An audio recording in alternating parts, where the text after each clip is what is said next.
Did it work? Okay, cool. So Linea will be a Type 2 ZK rollup. How many of you guys know, or I'll dive into it, right? Oh, are you pressing it? Yeah. I'm just gonna press it. Oh, okay, that's so funny. Okay, so starting from the beginning, people ask me like, okay, what is Linea? I don't know where people are coming from, so let's start off actually from the reason of why we even need something like Linea. So if you click the next slide, right, so it's something called the blockchain trilemma. So the blockchain trilemma, if you guys have heard of it, is the pick two problem between scalability, decentralization, and security, right? So Ethereum has chosen security and decentralization, which means all of us here experience expensive gas prices. I don't know how much you guys are paying to swap, but I'm paying way too much. Me too. Right, okay, you and me. We're the only sad people in this audience right now. Right, so this is why we need L2s, right? So if we go to the next slide, right, this is kind of where layer 2s come in, right? So next slide. So layer 1s are going to be that underlying blockchain system, right? So in this case, Ethereum is an L1. If you're familiar with like Avalanche, Solana, all of these are their own L1s. I guess what we use Ethereum for as an L1 is going to be the consensus layer, execution, all of that, etc. So what layer 2s actually do, if you hit in the next slide, is actually we pull off the execution. So kind of when you are competing, so on Ethereum, things get expensive because we're competing for computing resources, right? All of these transactions are coming in at the same time. So in the world of L2s, we say, okay, let's actually take that computational resource off of Ethereum and execute things separately, right? So with layer 2, what it actually looks like is going to be all of your transactions happen in a separate chain, and then we roll it all up and then post it back once to Ethereum, right? So if you're thinking like what that looks like is instead of each individual transaction spanning the Ethereum network, we now have a separate kind of solution on top. The thing that's actually the most important about layer 2s that we want to keep in mind is how many of you guys are familiar with Polygon proof of stake, right? So Polygon, the side chain, is kind of one of the very early types of scaling solutions out there. The difference here, though, is Polygon is a side chain, so all of that data lives on the side chain. With layer 2 specifically, they handle something called data availability, which means all the data that you're using is posted back to Ethereum. So that means if like Linea goes poof, that's fine because all the information is still recorded on Ethereum. Whereas with other scaling solutions, if it's not back there, then all your assets are gone, right? So this is kind of why Ethereum has centered around a layer 2 rollup centric roadmap. Right, so if we go to the next slide, let's actually talk about rollups in general, right? Because I think most of the questions are like, okay, well, how does Linea, like, there's so many rollups, or there's so many layer 2s. It seems like there's a new one every day. So we go to the next slide, right? So like, how exactly does a rollup work, right? So first off, there's something called an on-chain contract. So there's an L1 rollup contract that stores all of the information. There's the off-chain VM that does the actual computation. And then you kind of have, I grouped them all together, but the nodes that aggregate and compress all the data and do the execution part. The thing right here, specifically, if you go to the next slide, that's important to note is about that transfer process of bringing information to and from that rollup contract, because this is where we started to get the differences between optimistic and ZK rollups. So specifically, it's when we post that data back to Ethereum, that's when we start to need to prove that all the data that we're putting there is correct, right? So if you head to the next slide, right, that's kind of when optimistic rollups come in. So the first thing that they said was, okay, well, optimistic rollups just assume that it's correct, right? We have like some sort of community mechanisms to, identify like, hey, that looks fraudulent, and then we figure it out from there. But the thing about this, right, is that takes like human effort. So how do we go about doing this? They actually have something called a 7-day withdrawal period. So that means your funds take 7 days to actually be realized on Ethereum. Most of you guys probably don't actually experience this because you'll use third-party bridges like Orbiter, Layer 0, Squid Pool, etc. And they will have their own liquidity pools that will release tokens to you immediately. But in reality, what's happening is when they're interacting with the bridge contract provided by the network itself, it doesn't actually release until 7 days later. Right? So this is not the best kind of, paradigm for creating liquidity, especially fragmenting liquidity across multiple chains. But if you're familiar with optimistic rollups, you have optimism, base, arbitrum. They're kind of the first iteration, right? So hit the next slide. This is when we get into ZK rollups, right? So I think there is a consensus of, fraud proofs are not that secure. They create, fragmentation through that waiting period. How do we fix this, right?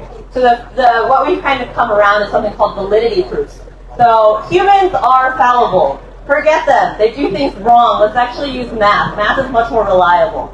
So what we do actually is use ZK proofs to prove that things are true.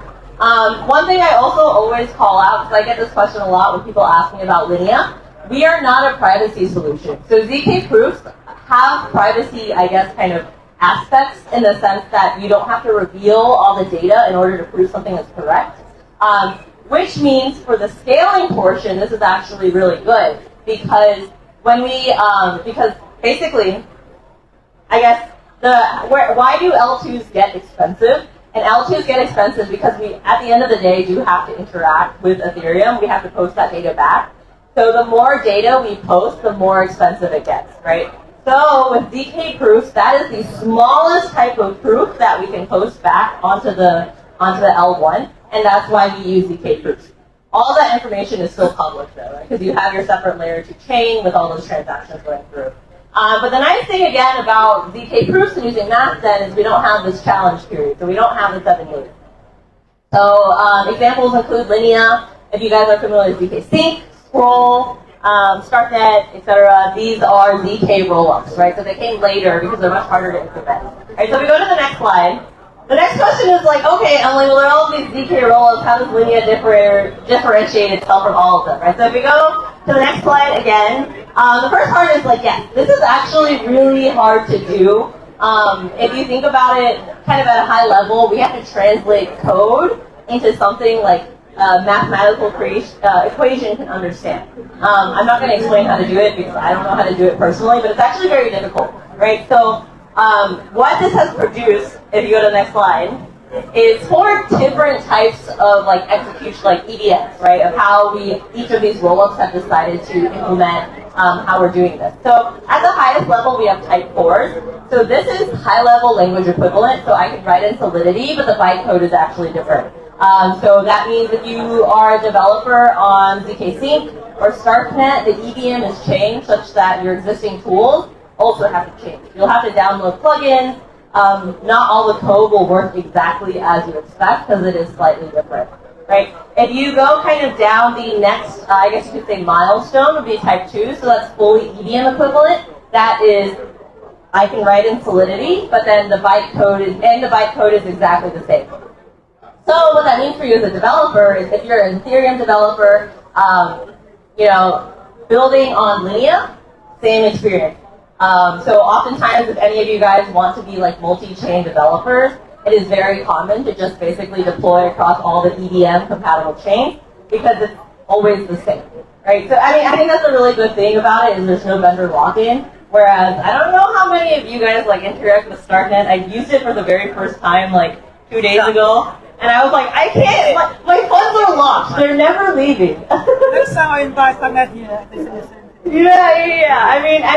It's good for them, I guess, in the sense of once you bridge over, you can never leave. But I hate it. Anyways, no, but they're actually a very intelligent team. So if you go to the next slide, right, the question is kind of why would you even create this type of environment where it is distinctly different? Everyone has to learn a new paradigm, things like that, right? And so this is kind of where we dive into, yes, ZK proofs, being able to prove Ethereum is very difficult. So with type 4, basically what they said was, okay, well, let's actually just change it a little bit to make it easier. That way we can be faster, cheaper, things like that. And that was kind of the theory that they put forward in the beginning. Whereas people like Linea, Scroll, Polygon, ZKVM, where we all fall under the type 2 category, where actually, I think there is a level of you can sacrifice a little bit of the speed and cost in the pursuit of just a better user and developer experience, right? And I think at the end of the day, especially as we kind of develop the Linea protocol, we are basically able to say, yes, we can be as cheap and as fast as type 4s. Tech is continuously improving. So anyways, if you go to the next slide, this is too much for like an audience that only 4 people raised their hands are developers. So we'll go to the next slide again. So yeah, that's kind of the overall summary of like what Linea is at a technical level in terms of how it differentiates. If you go to the next slide, I think these slides are out of date. Anyway, the other piece then, I guess you could say the next portion of the question is, okay, Emily. Well, type 2, so there's Scroll, there's Polygon, there's Linea. How do we differentiate between all of those? And this is kind of where ecosystem comes in and is the most important. So Linea is bootstrapped by consensus. What does that mean? We are on the same team and family, essentially, as MetaMask. So if you open up your wallet right now, Linea is the default network in MetaMask. But like not only outside of that, we get all of the connections that come through just being part of the consensus family. If any of you guys run nodes at all, Linea is the only multi-client L2. And part of that is because the way we've constructed it, but as well as if you guys are familiar with Beidou is one of the clients. Beidou is actually an in-house team at Consensus as well.